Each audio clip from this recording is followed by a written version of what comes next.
Hey everybody, welcome to Landgeek Nite Cap.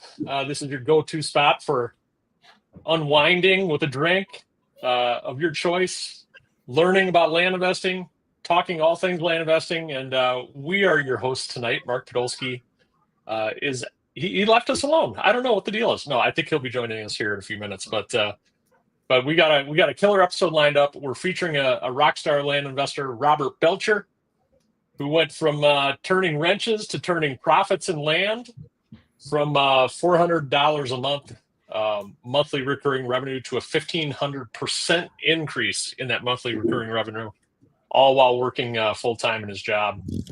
His story is going to inspire a lot of people, I think, and motivate a lot of folks to take action. So pour yourself a drink of your choice, settle in, and let's dive in. Cheers, fellas. Cheers. And I'm Scott Bossman, dude buddy. And we got, as always, with us, we got John, 8 is enough Burnett. That's my nickname for you, John. What's your nickname? Do we have a nickname yet? I mean, Mark calls me Handsome Rob. Oh, Handsome Rob, that's right. 8 is enough Burnett. I will answer that as well. I like that one because, yeah, I like the 8 is enough Burnett. Mike Zeno, the Zen Master. What's up, Michael? Not much. Just enjoying a little rum and coke. How about yourself? What are you drinking tonight? I got a nice bourbon from Kentucky, Woodford Reserve Madeira cask strength bourbon. Is that when you sourced yourself, like in person? Yeah, sourced it. It was purchased the day it was bottled, so it's exciting. Wow, very yummy. That's crazy. Yeah. Well, I have this is a. Oh, sorry. Hop water. No, I was going to say, John. What do you got? Hop water. Yeah, this is Best Day Brewing Kolsch style non-alcoholic beer. So I'm going crazy. It's great. Yeah. Some of that NA stuff is really, really yummy these days. This is surprisingly good. Awesome. And we're going to welcome Robert Belcher tonight. Robert, thanks for coming. Yeah, thanks so much for having me. I appreciate it. I'm happy to be here. Yeah. So how's land investing going for you? What's new this week in land investing? Just got back from coaching live, learned a lot, super motivated. I've got a few properties in the pipeline. I'm trying to get bought and hopefully sell some this week. Nice. Awesome. Well, we call these the spotlight shows, right, Zeno? The Landgeek spotlight. We like to feature successful clients every now and again. There are a lot of them, but we wanted to have you on tonight. So Robert, I think if you, oh goodness gracious, if you wouldn't mind, share a little bit about your background, how you came to find land investing, and what initial steps you took to get involved. Yeah, so I found land investing through a podcast that's completely unrelated to land investing. It just had a guest on there that was a land investor, and it got me thinking. And I started doing some research, and I found the Landgeek, and a couple months went by, listened to all the podcasts that Mark has, and bought the toolkit in March of 2023 and worked through that. And I think I had managed to buy and sell one property while I had that. And I signed up for flight school shortly after that. I think it was late spring, early summer of the same year. And I went through that, and I went to in-person, or no, it was a virtual boot camp I did. And I got sold on coaching. So I started that in the fall of 2023. And it's just been a roller coaster ever since I started. Peaks and valleys, right? Yeah. It's been a ride for sure. Exciting. Okay. All right. Oh, that's good. It's good to hear it's an exciting one and not a terrifying one. Yeah. That's awesome. So I guess what drew you into land as opposed to maybe some other real estate models? Well, I don't know. I've always been, had an entrepreneurial spirit. Even in my past job, my family owned a franchise. What turned me on about land investing was that I could do it part-time, and the passive income that you can build over time, that, you do the work once and then you get paid for, years. And it's repeatable. And that appealed to me. So I could, work in the evenings, on the weekends, or at lunch, and, build this business and create something for myself, for the future, and for my family and my kids. Oh, that's awesome. I think that's a why that a lot of us can relate to, for sure. So I think what we'll do here, guys, is if we just kind of do a round robin and ask Robert a question or two that it comes to the top of your mind while we wait for Mark. But Mike, do you have any questions for Robert tonight? Yeah, thanks for joining us, Robert. A lot of people, when they start something new, particularly land investing, there's the fears, the uncertainties, and the doubts. I wonder if you had any and how you initially overcame them. Starting something new like this. You mentioned your family had a franchise in the past, perhaps that gave you a little bit of a leg up, already, having run a business, but just curious on your thoughts. Yeah. So I think when I started, I had all the fears.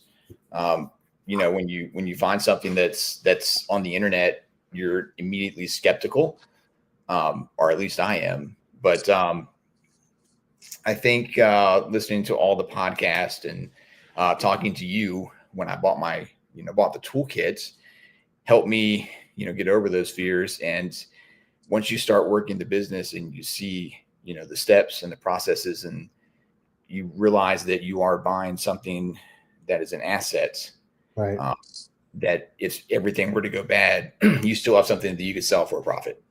So it did take me very long to get over the fear. Oh, excellent. That's helpful. Thank you. John, what do you got for Robert? Yeah, so I guess my question is kind of tied to that. But if you could send a message back in time to Robert Belcher early on in land investing when you're just getting started, what would you say to yourself? Two things. Number one, start 10 years earlier. And number two, buy more land faster, and don't wait. I think we all say that to ourselves, right? Like, how many of us, like, I was 40 when I found this. Mike, you're what, 40, 42, something like that? Yeah, we're on 40. Yeah. John, you're a young guy. I was little. I was a little baby. No, I was I was, let's see, 27. Oh my God. Okay. When I found it. Yeah. Yeah. And Robert, how old were you when you found it, if you don't mind me asking? I was 40. Yeah, 40. So same as me. And, I get jealous whenever I talk to somebody who's 30. Today I chatted with a young gentleman named Nate. He's 20. He's 19 or 20. He's a sophomore in college. He plays hockey in college. He's a business major, and he just he just learned about land investing. And we just had an awesome chat. It was just a lot of fun talking to him because he's my son's age, right? Mike, you know that. And it's fun to talk to young men, your kids' age, about this business, and to know that he has the foresight to kind of think ahead right now and to do this at a very young age. It's exciting for him, for sure. All sorts of jealousy arises in me because I wish I had found this so much earlier, right? I think I introduced my nephew to this when he was about 22 years old. He worked hard at it for a few years, and I think this is like all he does now. So I think get started young. That's the theme of tonight, right? That's awesome. Cool. So Robert, tell us a little bit more about the evolution of your business. I'm sure that when you first started, you were in it, right? You were working in the business. But what's it look like now? I mean, it's essentially 2 years later, right? 2 years from when you started the journey. Yeah. So what's it look like now? How have things changed as far as what you're doing in the business? Well, it's changed a lot. When I first started coaching, I was doing everything myself. I was buying the properties, selling the properties, writing all the marketing material, posting on Facebook and the land sites. And over the course of my of coaching, I have managed to, build a team to where, I still do some things, but not nearly as much.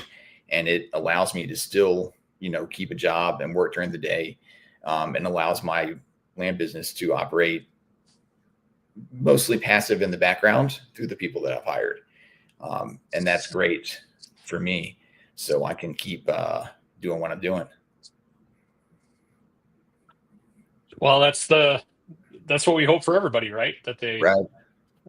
You're all going to start this when we all start this, guys. We're all, we're all spending a lot of time and energy learning the business, implementing, doing.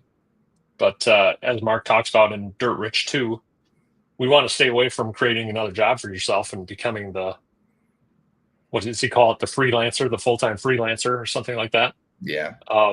And create a system for us to where we're doing this an hour or two a day or less even.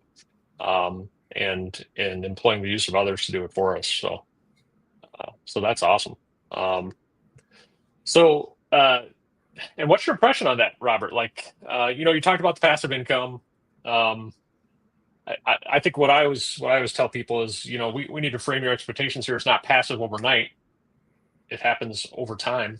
Mm-hmm. But how has the passive income that you brought in changed things for you? Well, it's, I don't really take any money out of the business, very rarely, but I think it's, I've never had a 401k or an IRA or anything like that to fall back on. So I have peace of mind now, knowing that, if I keep doing what I'm doing, when I'm ready to, make a transition in my life, I'm going to have something substantial that I can draw upon and, do what I want when I'm ready to do that. And if I didn't have the land business, I wouldn't have that. That's great perspective, Scott. We were talking about that the other day, right? Creating your own personal 401k with land. Oh, there it is, the personal pension plan. the PPP. That's what we're calling it. Yeah, I love it. We have a lot of people, John and Mike, we talk to people all the time in their 50s, early 60s that, they're maybe on the verge of retirement. They don't want to quit working either. They want something to do, but they want to transition out of their jobs. They want to, or maybe they're unsure about, what retirement funds are going to be there later. And we have a lot of folks getting into it now in their, a little bit later in life. And it's kind of neat, Robert, when there's Mark, when you don't have to pull money out of the business to see how fast your business grows. Mm-hmm. Right. Yeah. There we are, all five of us. Mark. I love it. Robert Belure. What's up, brother? Long time no see. Handsome Rob. Coaching live was amazing. In fact, it was so amazing. I literally lost track of the days. It feels like Monday to me. It's a long story, but I'm on a walk. I was wondering. And Scott's box is like, Nite Cap? I'm like, it's Tuesday night. So, cheers. Sorry, Cheers. I'm so late. Cheers. If you're early, you're on time. If you're on time, you're late. But if you're going to be late, be really late. Like obnoxiously late. Right. Yeah. So, you I assume Robert is dropping pearls of wisdom. He's dropping pearls of wisdom. He was just talking, Mark, about how he's not taking a lot of money out of the business, and his business is growing. Growing quickly as a result of that. I think, for some of us when we're doing this, we have to take money out as we go to pay off bills, right? To pay ourselves a little bit, but we have a lot of people in the business, Mark, getting into this in their 50s, early 60s, and treating it as almost like a personal pension, venture. Yeah, absolutely. And when you're cash flowing the way we cash flow, it is a great PPP, which is really fun to say. So, right? Is that a Zenoism now? It was a Bostonism. Is that a Boston thing? I love it. All right. Zeno's wearing off on me. Yeah. So he's wearing off on me. It really is. I mean, I say this all the time. It really is the best passive income model for so many reasons. but we don't talk about the whole retirement aspect of it and how this is sort of like this fine wine business. The longer you're in it, the better it is. And then you hit that point in life where, you know, like I think about John 20 years from now, 22 kids, right? He's going to want to have a compound, you know, on the lake, and he can just kind of piddle, and he's got his PPP paying for all the kids and the grandkids. And it's just this perpetual money machine that continues to grow because you've got your team, you've got your systems, your processes, and the machine just keeps going. That's the way I look at it. I think we all, for sure. So, well, Mark, since you arrived to the party, we won't say late. You're the land geek. You can do what you want. Thank you. Yeah. What questions do you have? What questions do you have for Robert? We're getting a lot of background noise from someone. I don't know who that is. It's got to be John and the kids, right? I think It might be me. I have many kids. I'm gonna go on mute. Okay. So that's better. So my question to Robert would be, of all the different niches that you must have looked at, what was it about the land niche that attracted you?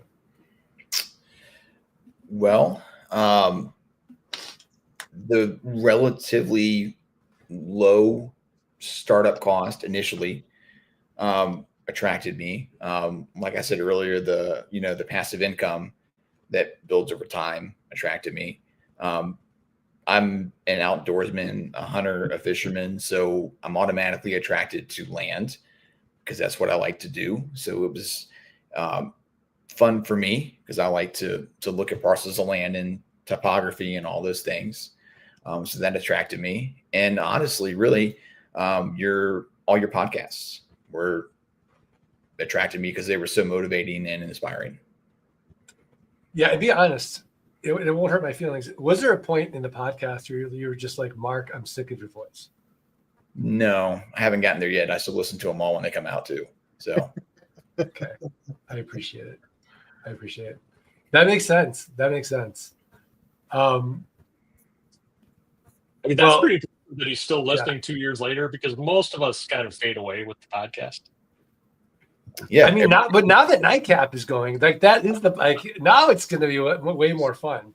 And now that Robert's on it, I mean, I could actually end up seeing like it would be like, you know, Nite Cap or the Art of Passive Income podcast, whatever you call it, right?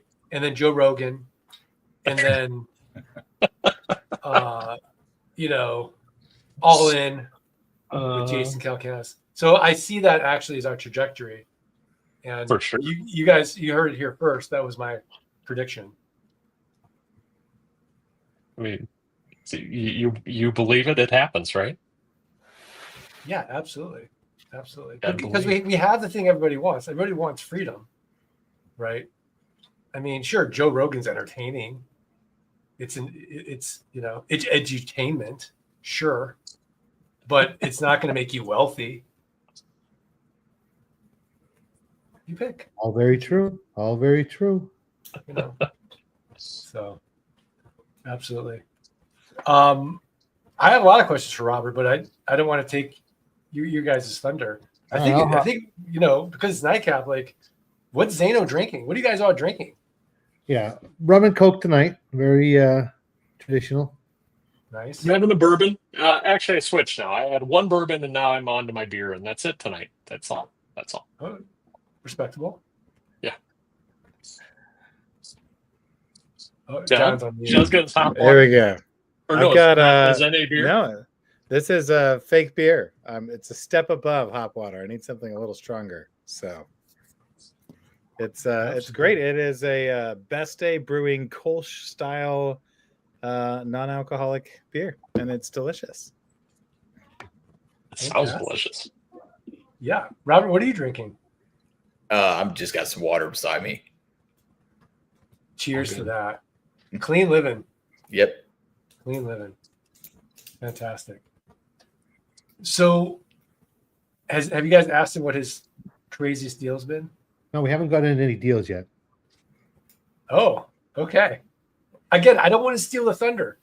I No, feel think like it's because I'm questionable. late, I feel like you guys should take the lead on this, and I can be. Well, let's go with that. Let's talk about deals. Do you have a craziest deal? Your favorite deal?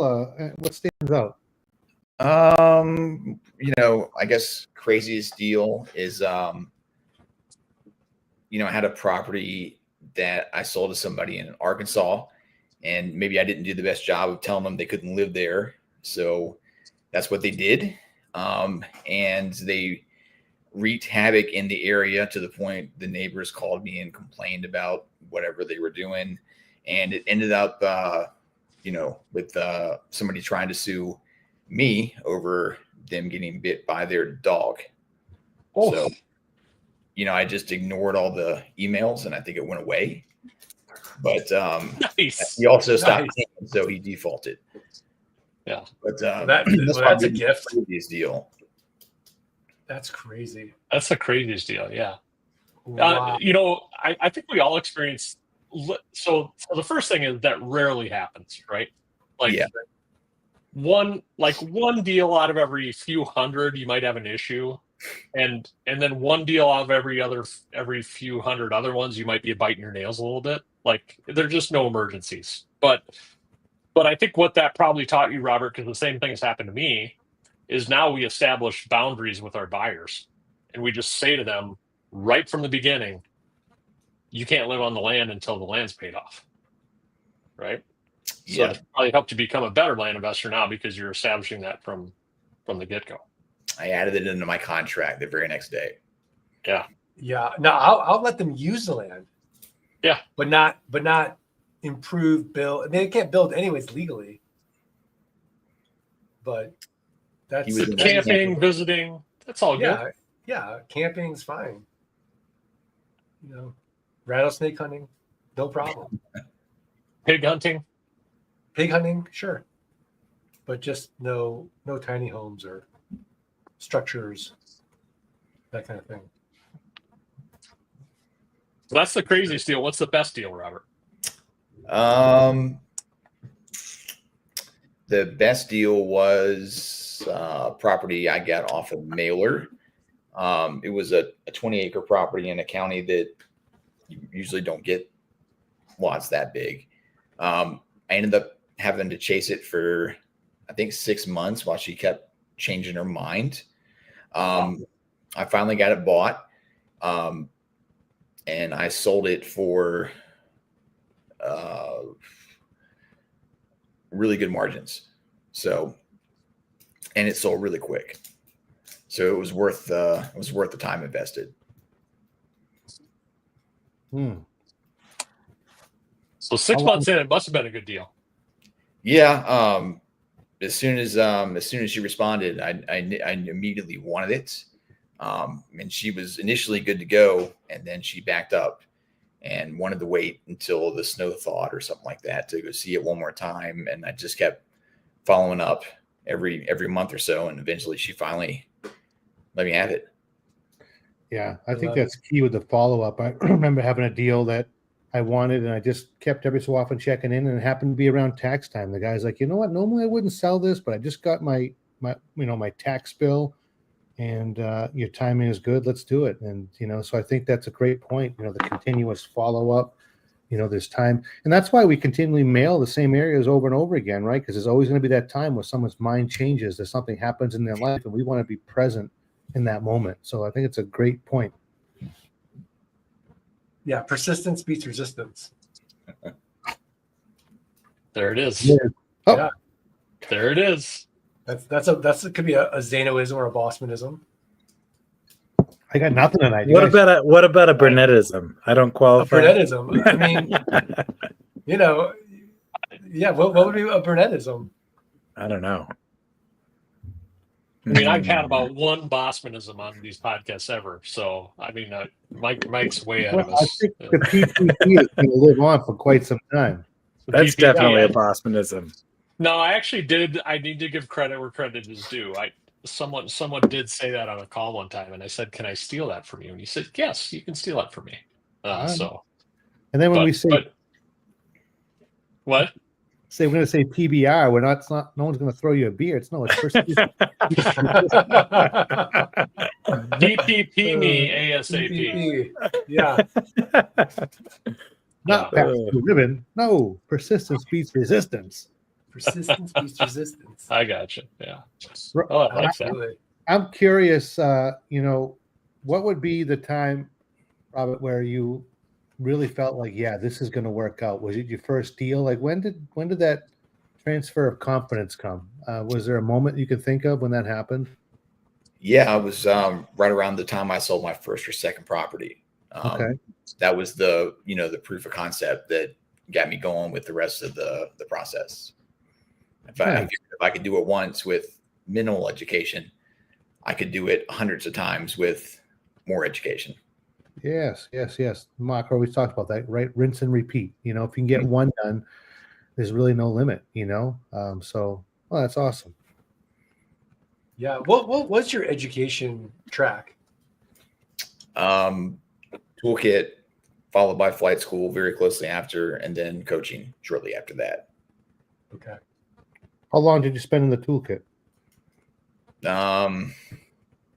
Maybe a month. Okay. What was it like? What was it like, Robert, going from like kind of the DIY to like getting that support? Was there what did that look like? So the toolkit was great because I didn't know anything about land investing. So it kind of gave me access to all the tools and then an overview of the processes. And flight school got me buying more property. That's what it did for me. It got me mailing, and then when I started coaching, that's when the growth and the scaling took place. Awesome. You need some sound effects there, Mark. I know. Sound effects there. I know. Oh, that's awesome. I think something's kind of interesting with this conversation because, I think we should touch on this because Robert's doing something a little different. Like he's decided he wants to continue working because he likes working, but he's growing this business. Did you say he likes working? Robert, what do you like to do? I like my job. I changed jobs recently, and it's a new challenge. I enjoy it, and I don't want to quit. So I going to keep doing the land business, of course, but I want to do both. Wow. That's amazing. So I can have money now, and then I can have later money. Yeah. So like he's still achieving financial freedom while maintaining his job and doing what he likes to do.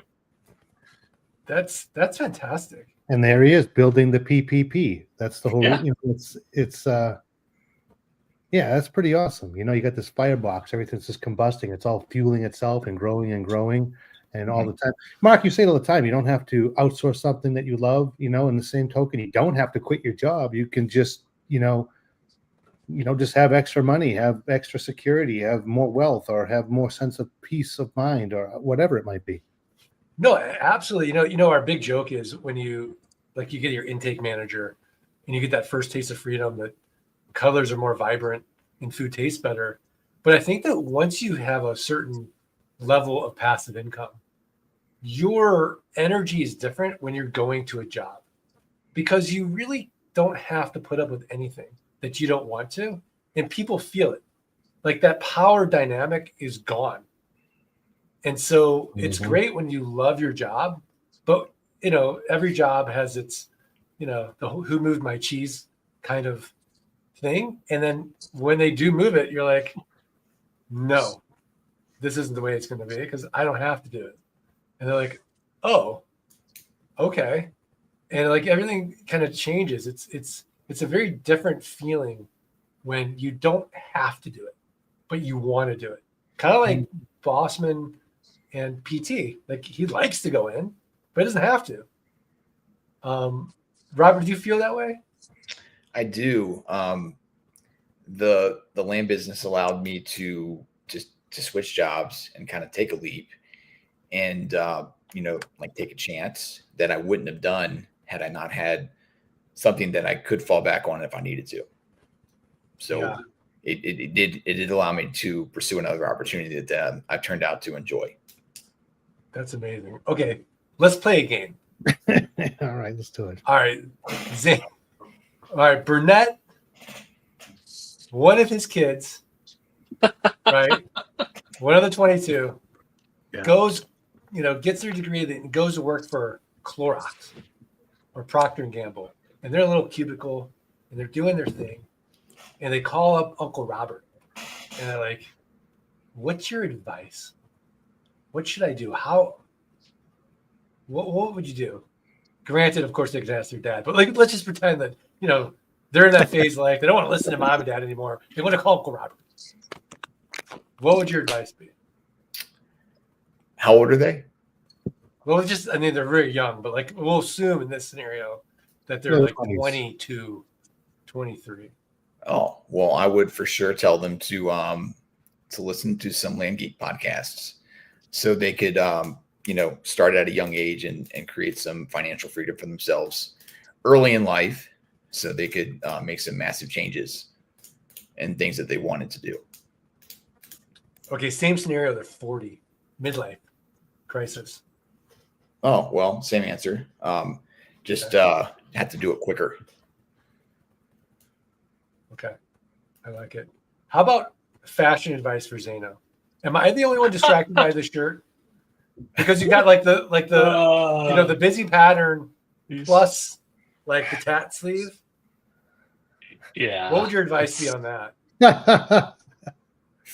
I don't know if I'm really fit to give fashion advice, honestly. I don't dress myself, so you can't give me any advice.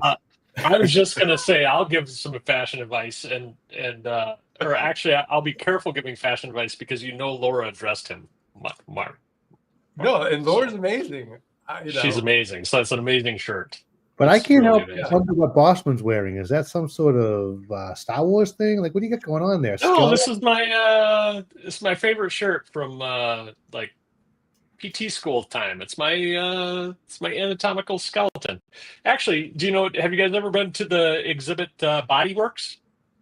Oh, Where all the cadavers are on display. I've heard of it. I haven't been. It's absolutely amazing. And I'm pretty sure I got this shirt there 25 years ago. So I thought I'd pull it out tonight. It's my favorite shirt. One of my favorite shirts. Very nice. Very nice. That's cool. Yeah. That's great. Yeah. I have a game as well. Oh, all right. It's not really Game a game. on. It's something I thought we could maybe start doing on Nite Cap when we have guests on, or maybe when we don't have guests on. Maybe we'll just do it to Mark every week. But let's do a rapid fire round. Oh, okay. So like stream of consciousness, first thing that comes into your head. First thing that comes into your head. I'm gonna give Robert. I'm gonna give you five topics. First thing that comes into your head. Okay. Oh wow. Okay. All right. These are easy. First property deal ever. Success or mess? Success. One tool you can't live without in your land business. Geek Pay. Oh. Geek Pay. Morning person or night owl? Morning. Land investing in one word. Awesome. Awesome. And you don't want to say that. The last one is I cheated on this, but favorite we'll say favorite region to invest in land in the United States. Definitely West Coast. Love it. It's the Not all rapid the fire best. segment. That was kind of That like was fantastic. Family Feud at the end when they turn around and you got the card there. I like that. That was good, boss man. It's the That was rapid really fire good. segment, the RFS. From now on, okay? That was fantastic. I like the success or mess. John, do you remember your first deal? Success or mess? I'd say success. Success. Yeah. About 5 acres for $600. What? Wow. So I know. What'd you sell it for? I think multiple times. People keep asking me this, and I'm like, I should probably check. But I know that I think the first time I sold it was probably $6,000 on terms, and then they defaulted, and then I sold it, and I don't know how many times I've resold it. But Okay. yeah. I mean, how many Success. messes have we had? Percentage wise, let's do that. Mark, you've been doing this the longest. The So percentage 25 of years messes. of messes, like less than 0.01%. Like Robert's story was a mess. Yeah, And right. That's like an anomaly. It rarely happens. I've had a few of those in 25 years, but it's certainly not one a year. You know, maybe I Right. get one of those every 5. So maybe 5 of those after 6,500 deals. It's very, very rare. Yeah. But when they happen, you remember them. They're hilariously terrifying stories. You know. Oh man. Yeah, I had one. Did I ever tell that story about the father and son, and they're driving out and look at the property, and they're 30 miles from the nearest city, and they're in the desert, and I don't know what they have with them, and there's nothing out there, and the car breaks down, and they're telling me this harrowing story about how the father almost dies in the desert. Wow. And they're telling me the story the whole time. I'm thinking, okay, when are you going to ask for your refund on the land? So then I kind of sheepishly was like, so what'd you think of the land? And they're like, we loved it. Do you have the adjoining lot available? So I sold them an 80 instead of a 40. And it was great. But it was so terrifying to me. To this day, I still remember it. Wow. That's crazy. Mike, tell us a story. I think that one of the segments should be Mike's story time.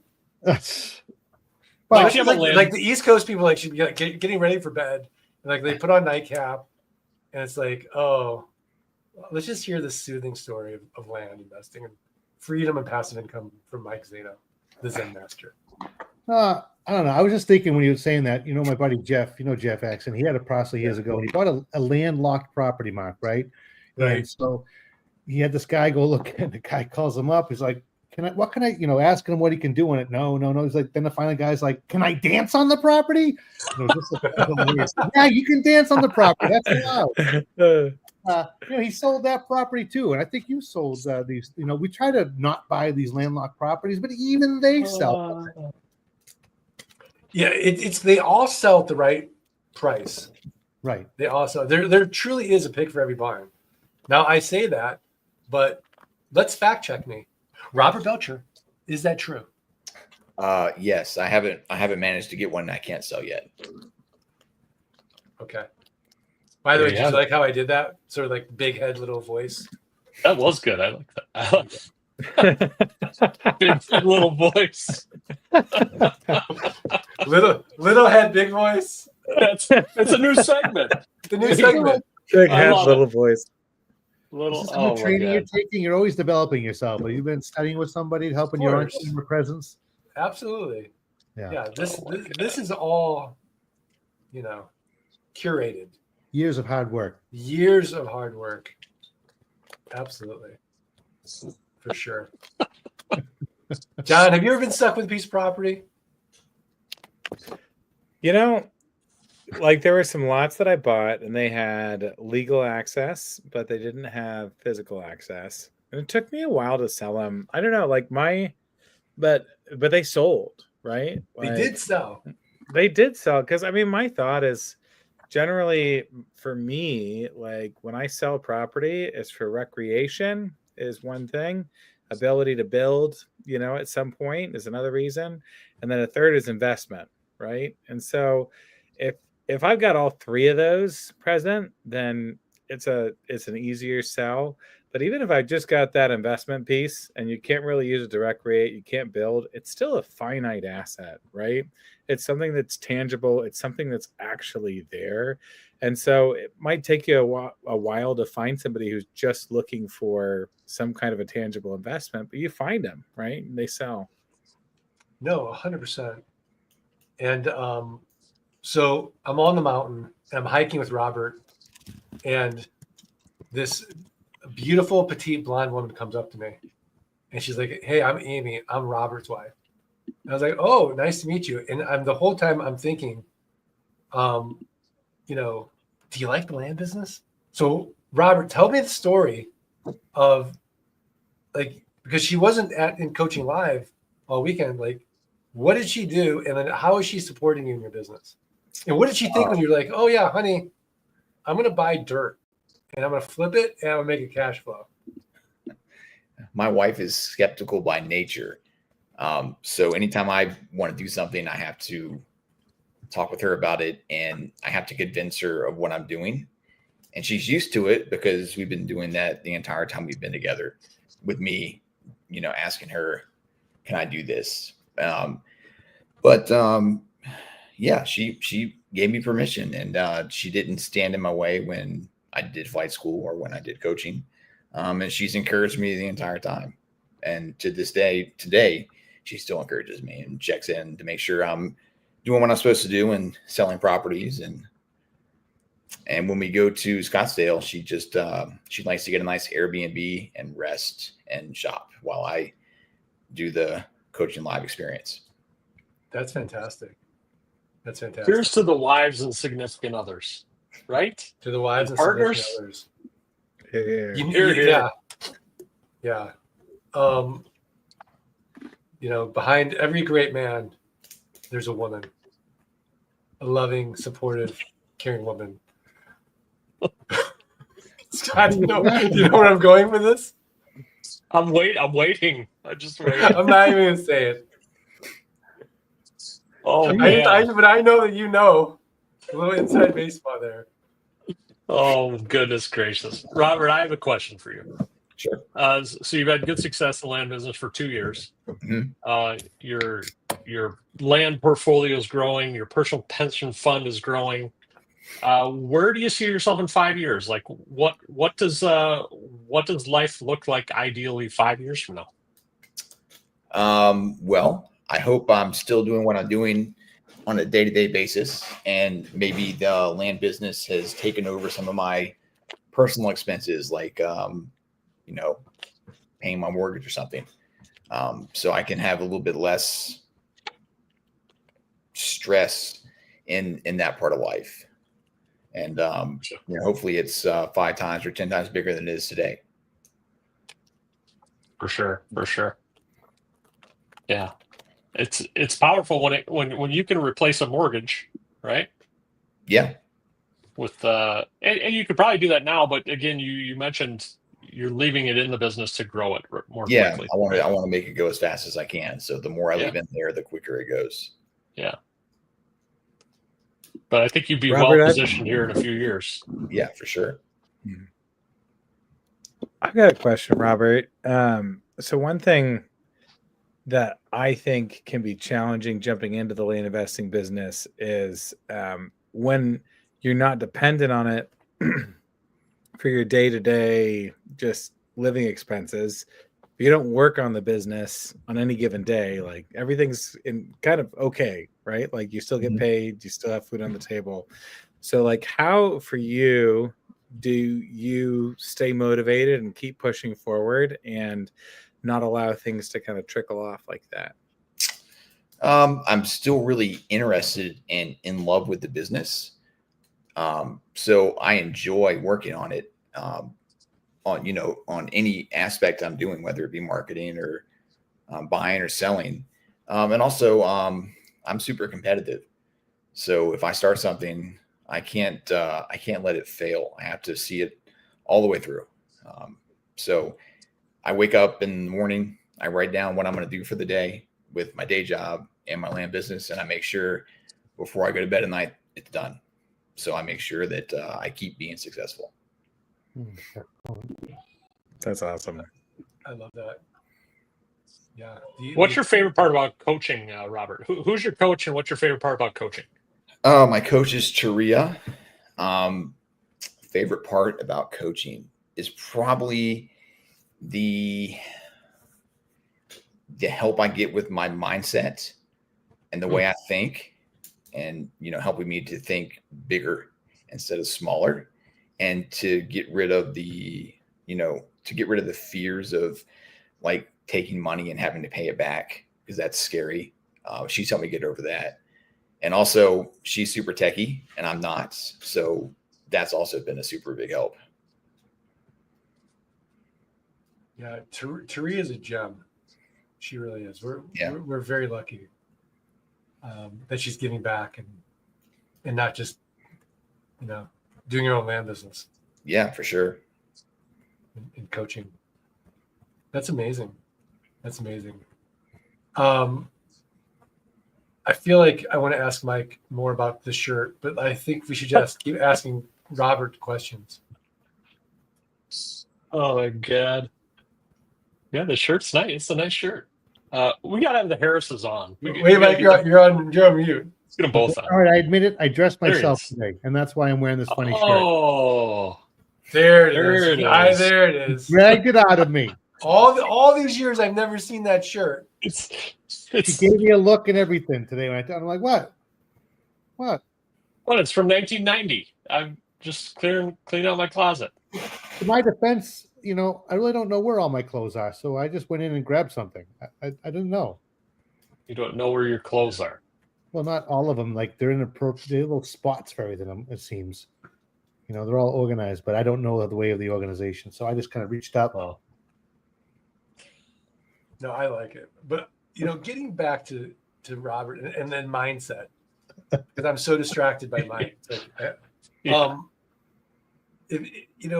If someone were new to land business, or they're listening to this Nite Cap episode, what would be your advice to them based on the last 2 years of what you've learned?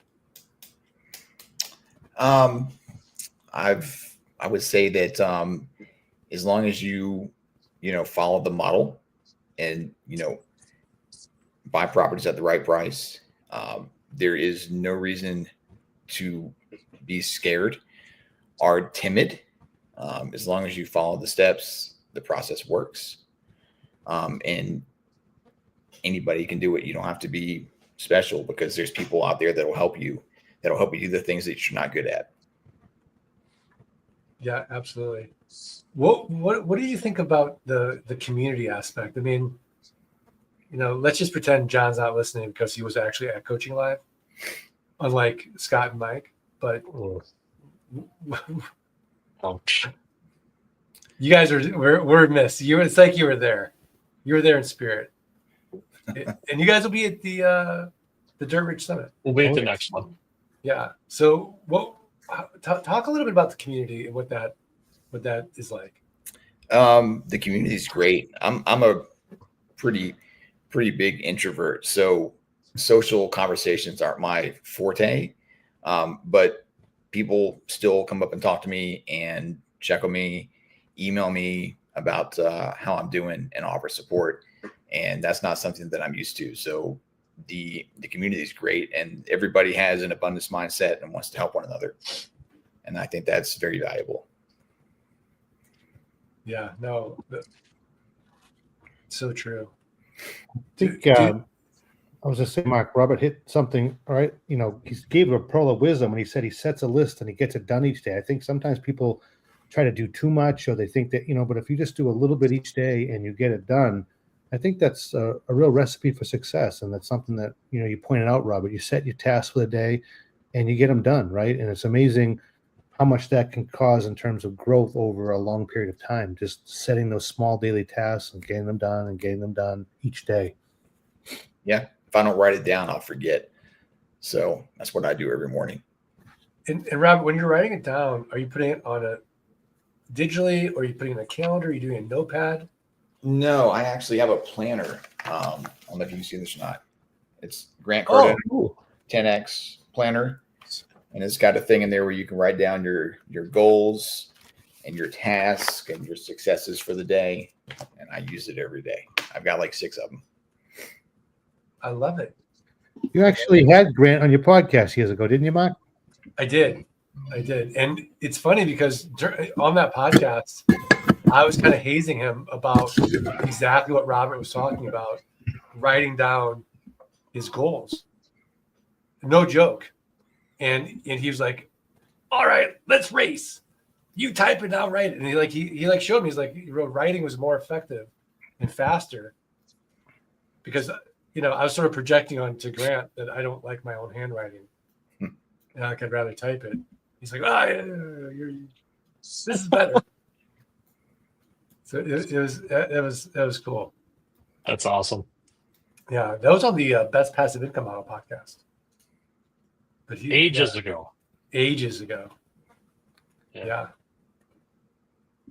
Is that Robert? You said that you don't go to bed until it's done. Is that like an actual rule for yourself? Do you stay up until you get your thing done? I try to. Yeah. I mean, I'm not going to say I'm 100%, but that's my goal. And I'll do it throughout the day and try to get as much done. I don't want to work in the evening if I don't have to. But sometimes it doesn't work out that way.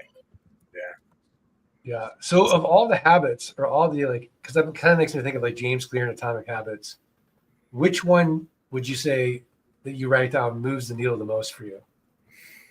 I think for me, it's I write my goals down in the morning and in the evening, and some of them are short-term goals and some of them are long-term goals. And I think writing down those long-term goals twice a day kind of keeps it focused for me, and that's more of a big picture goal. So it helps me keep everything in perspective and remind myself that I got to keep moving and grow this thing so I can get where I want to go. I love it. And when you're working on your goals, is it something that you talk with your spouse about? Is this something that is a company goal, an individual goal, a family goal? It's a mix of everything. I have fitness goals. I have personal goals, mindset goals, business goals, just all kind of stuff. It's a mix of everything. In the past 2 years, can you give us sort of a concrete example of a goal that you set and then achieved? And what was that like? Yeah. So when I opened the franchise with my father in 2012, I said that we would grow it from 0 to $1 million center. And we ended up doing that in 6 years. So that was a pretty lofty goal I set that I achieved, not by myself, but as a team with my dad. That's awesome. Robert, one of the things you said that was really interesting is the idea of writing down those goals every single morning and every night, including some of the bigger ones, right? Like I found in my own life, it's easy to set long-term goals and then you revisit it at the end and you're like, oh yeah, that's right. That's that goal that I set. With that goal that you mentioned, was that something that you were revisiting every single day or periodically? What did that look like? I mean, I revisit it twice a day when I write it down. Wow. And that one of the long-term goals is for me to move my wife to Scottsdale because that's where she wants to go. So I have to find a way to be able to afford that. And that's the land business. That's awesome. That's where everyone wants to go. Don't tease. Don't say it unless you mean it. Don't tease. I mean, I did leave Coaching Live and I was like, this would be a pretty good place to come on vacation with 6 kids. It really would be. Yeah. Yeah. And Uncle Mark knows the best pizza spots, whatever your kids like to eat. I know. I've been to all of them. It's been great. Multiple locations. Yeah. Yeah. Absolutely. Awesome. Scott, looks like we have a question. Yeah, I don't know if we touched on this at depth, but Robert, what's your day job? Who wants to know? My day job is in home improvement sales. So I'm a traveling salesperson. I live in my car and I visit people's homes and sell them a roof or some windows or some siding. And I like it. It's fun. And I have freedom of schedule because I'm 1099. So if I'm not in somebody's house, I'm in a Starbucks trying to buy some land or sell some land. That's awesome. Well, so and Chris has a as a practical land question, maybe Robert, you can give a little advice. So Chris has sent 500 mailers with no responses. How do you keep the faith that this will work? What advice would you give Chris? Well, sometimes it takes a while to get responses. It depends on the county. Some people, I've mailed some counties and it's been super quick, and some of them take 6 weeks. But there will be responses. Usually about the time you start receiving the yellow letters back is about the time people start calling. Awesome. Mike, you mentioned last week or the week before, with mailing, consistency is key, right? And then the consistency will give you data. It's almost like you got to diagnose what the issue is with the mailing. If 3 months down the road you have no responses, we got to sit there. We got to talk, right? We got to figure out what's going on. But 500 mailers, I can anticipate maybe it's been a month or so. What advice would you give him, Mike? Yeah, well, I think I've said this before on here. To me, it's the consistency. Consistent mailing produces deals. Consistent marketing produces sales. You send out, not all of my mailers crush. Some of them don't produce that well, but some of them produce extra well. So, but you average it all together, they all do really well. Just like, some ads crush, and some ads fall flat in their face, but the consistency brings the deals. It's the old analogy that I gave about the, we have this Christmas parade up here. I think I told you guys, and it's like, they got these people that push these carts and sell old pretzels that are stale and popcorn and toys, godly overpriced. And say it's a mile long, parade route. If they work 100 yards, that's equivalent to 500 mailers going out. And how many pretzels are they going to sell? They might get lucky and but more often than not, they have to walk all the way down, all the way back, and finally they wear people down. And finally they buy the pretzels, they buy the can, and they sell out. But if they had just walked a little bit, 500 mailers or 5 ads out, maybe they get lucky and sell a couple, but probably not. But their consistent efforts always produce. So I keep that in mind as a visual aid, right? So yeah, Chris, you sent out 500 mailers, no responses, but you just got to keep mailing, right? Like Robert said, all of a sudden they're going to start coming, right? They're going to start coming in, and then you're going to have what Mark used to always say, right? More deals than you can handle. Yeah, I think it's, it's interesting, like that, the whole faith thing. Like, how do you continue being consistent in the face of this fear that I'm doing this thing, I'm investing, in mailers, or I'm investing in training, right? And I'm not seeing the immediate success that I thought I would see. And Robert, how do you keep the faith? Because we've all gone through those dips, and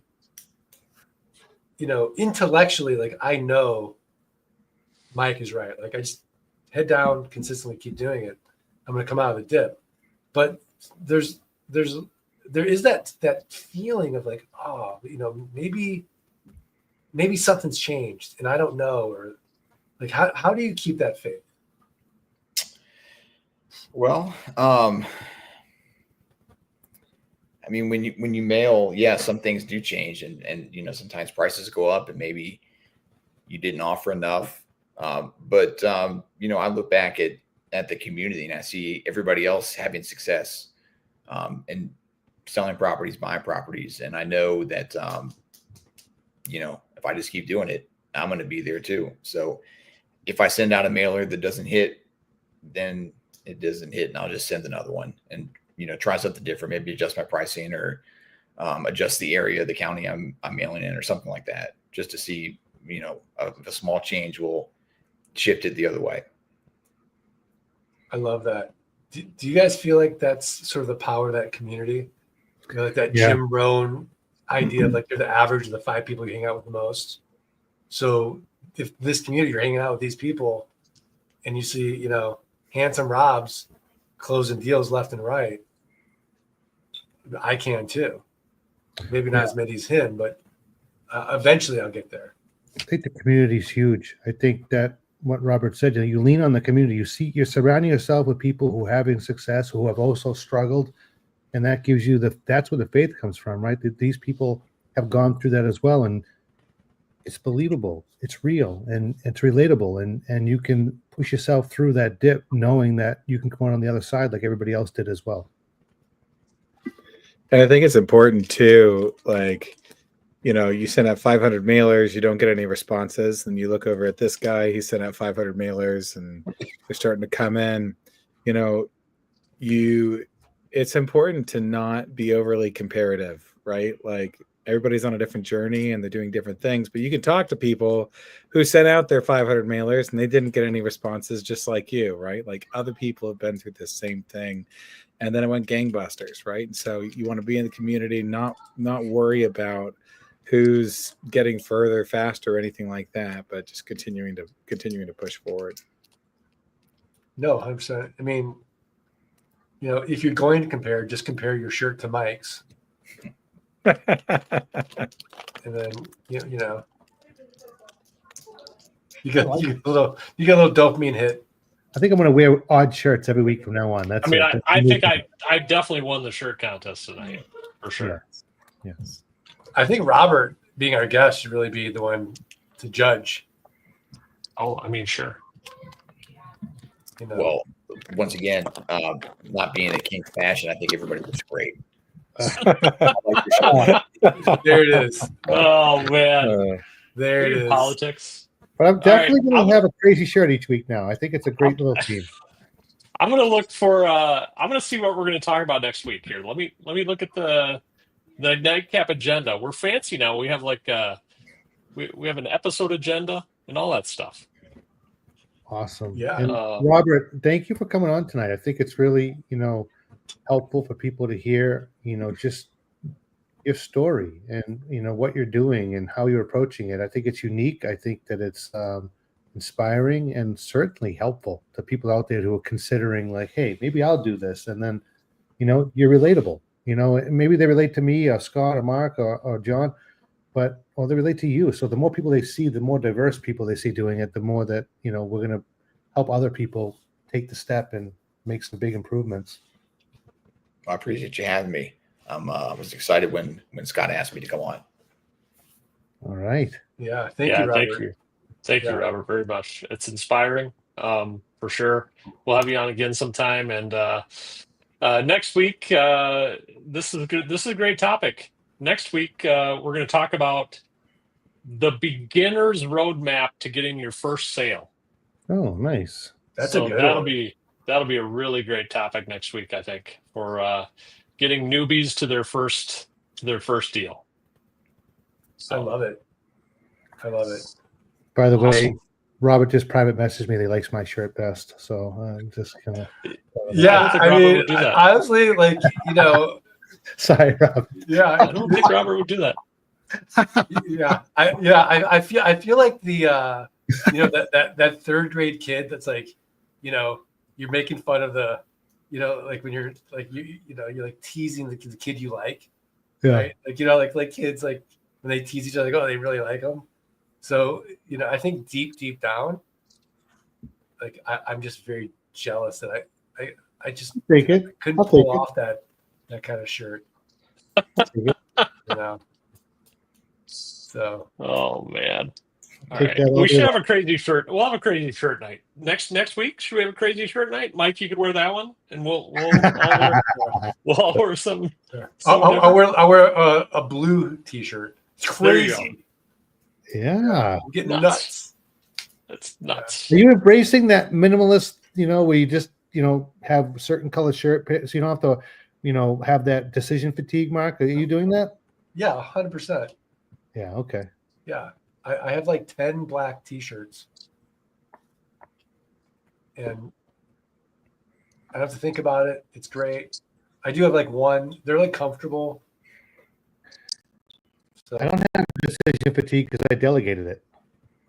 Oh my god, that's brilliant. That is brilliant. It's not today. I don't know if you delegated it so much as she's like, yeah, you need some help, dude. So yeah. It's more I'm taking that duty from you, Zeno, Michael. all Yeah. right. Accepted. Laura must be on a girls' trip or something. Anyway, thanks everybody for a fun nightcap. It's already been an hour, so it's been actually a little over an hour. So, Mark, thank you. Yeah, and again, I apologize for my tardiness. It's okay. Yeah, and It's Robert, okay. thank you again for sharing your pearls of wisdom, your experience. It's so appreciative. You're very welcome. Thank you for having me. Yeah. All right, thanks everybody.